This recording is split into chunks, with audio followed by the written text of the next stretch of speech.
네, 푹푹 찌는 듯한 날씨가 계속되고 있습니다. 더위는 내일 한층 더 심해질 전망인데요.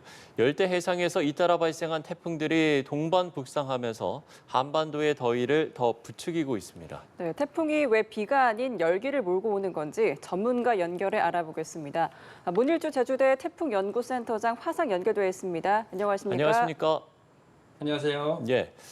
매년 여름마다 덥다 하지만 올여름 유난히 더운 것 같습니다. 역대 최고 기온을 기록했던 2018년에 39.6도에 근접을 하거나 또 이를 넘어설 수 있다 이런 우려도 나오고 있는데 요즘 날씨 어떻게 보고 계신지요? 예, 맞습니다. 올해 상당히 더운데요. 올해는 2018년 역대 최고 기온 기록에 근접할 가능성이 높아 보입니다. 네네. 바로 2018년과 유사하게 상층과 하층에 자리 잡은 쌍고기압 때문인데요. 한반도 상공은 현재 남쪽에서 확장되어 온 그 북태평양 고기압과 서쪽에서 뻗어온 티벳 고기압 겹쳐서 마치 압력 밥솥 뚜껑이 이렇게 덮여 있는 상태로 열기가 가득 차면서 빠져나가지 못하는 그런 상태입니다. 특히 그 고기압 아래에서는 강한 그 햇빛이 더해지면서 대기가 더욱 달궈지게 되고 특히 이제 고온의 남풍까지 유입되면서 이게 불쾌 지수가 상당히 이렇게 올라가고 있는 상태입니다. 네, 이렇게 전국적으로 폭염이 기승을 부리고 있는데 우리나라 남쪽으로 제8호 꼬마이, 제9호 크로사 등 태풍들이 북상 중입니다. 지금 현재 각각 어디쯤 와 있는지 어떤 경로를 따라가고 있을까요? 일본 오키나와 남쪽 먼바다에서 발생한 7호 태풍 프란시스코는 타이완, 타이페이 북쪽 해상으로 좀 이동할 것으로 예상이 되고요. 예. 필리핀 북서쪽 해상에서 발생한 8호 태풍 꼬마이는 필리핀 마닐라 북서쪽 해상을 지나서 오키나와 북서쪽으로 진출할 것으로 보입니다. 그 다음에 9호 태풍 크라사는 일본 도쿄 남쪽으로 지금 이동할 가능성이 좀 큰 상황입니다. 그래서 태풍이 이렇게 약간 갈라지는 형태로 우리나라를 가운데 두고 양옆으로 갈라지는 형태다 이렇게 볼 수 있겠어요. 예. 네. 지금 말씀해 주신 대로 우리나라를 기준으로 양쪽으로 갈라져 있다고 한다면 일단 7호 태풍은 소멸을 했고 그러면 앞으로 8호, 9호 태풍이 우리나라에 직접적인 영향을 줄 가능성은 없다라고 보면 되겠습니까? 어떻습니까?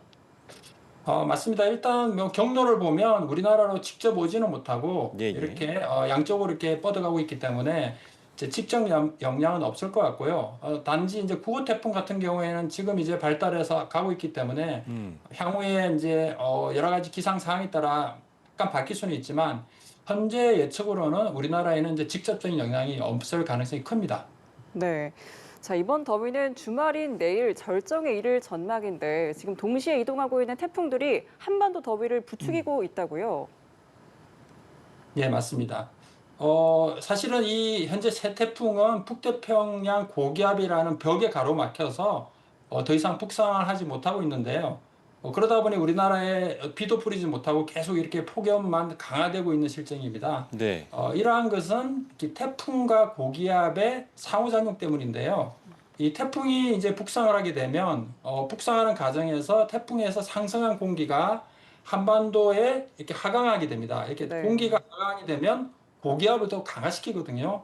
이렇게 태풍이 접근해 오면 주변에는 고기압이 강화되는 이런 특징이 있기 때문에 특히 우리나라에 태풍이 오면서 더 고기압을 강화시키고 고기압이 강화되면 태풍은 거기를 또 뚫지 못하고 이런 서로 이런 상호작용하는 그런 역할이 생기는 겁니다. 예. 그럼 이제 센터장님의 설명을 들어보면 이번 더위가 언제까지 이어질지는 결국은 태풍의 영향력에 달려 있다라고 보면 되겠습니까? 큰 틀에서 보면 저도 그렇게 생각합니다. 네. 현재 폭염이 언제 수그러들지 여부는 남쪽 해상의 태풍들과 북쪽에서 내려오는 기류 사이의 이제 힘기루기에 달려 있다고 볼 수 있고요. 다시 말하면 이번 태풍으로 북태평양 고기압이 약화되느냐가 되게 중요한 관건입니다. 그래서 시나리오를 한 두 가지 정도 저희가 예상을 하고 있는데요. 첫 번째 이제 시나리오는 태풍이 북태평양 고기압의 세력을 좀 약화시켜서 태풍이 북상하면서 고기압을 수축하게 되면 북쪽의 찬 공기와 태풍의 수증기가 만나서 폭우가 발생할 수 있습니다. 이렇게 되면 다음 주 중반 이후에 비가 오면서 폭염이 꺾일 가능성이 있고요. 두 번째는 반대로 태풍이 끝내 고기압을 뚫지 못하게 되면은 이런 결국은 아까 말씀드린 대로 북태평양 고기압 상공에 이러한 열돔이 계속 지배하게 되고 찬 공기의 남하나 비구름 이런 것이 없어지게 되고 결국 이러한 극심한 폭염이 장기화될 수 있는 그런 상황이 될 것 같습니다. 그래서 이번 폭염의 종결 시점은 태풍의 영향력에 상당히 달려 있다 이렇게 말씀드릴 수 있겠어요. 네, 또 앞서 말씀해 주신 것처럼 북상하고 있는 태풍의 경로도 그렇고요. 올해 보면 유난히 우리나라 쪽으로 태풍이 북상하고 있지 못하고 있는 것 같습니다. 이 부분도 폭염과 관련이 있는 걸까요? 네, 맞습니다. 앞서 말씀을 드렸지만은 태풍이 올라오는 길목을 지금 막고 있는 것이 바로 폭염이거든요. 이게 폭염을 일으키는 상하층의 고기압들이 막고 있기 때문입니다. 그래서 올여름 우리나라 부근에 형성된 강력한 그 북태평양 고기압과 티벳 고기압이 한반도 상공을 덮고 있고 또한 그 남쪽 가장자리까지도 넓게 확장되고 있어서 이 고기압 영향으로 한반도는 지속적인 폭염에 시달리고 있는데요. 동시에 이 고기압 벽이 남쪽에서 올라오는 태풍을 차단하는 역할까지도 하고 있습니다. 예, 예.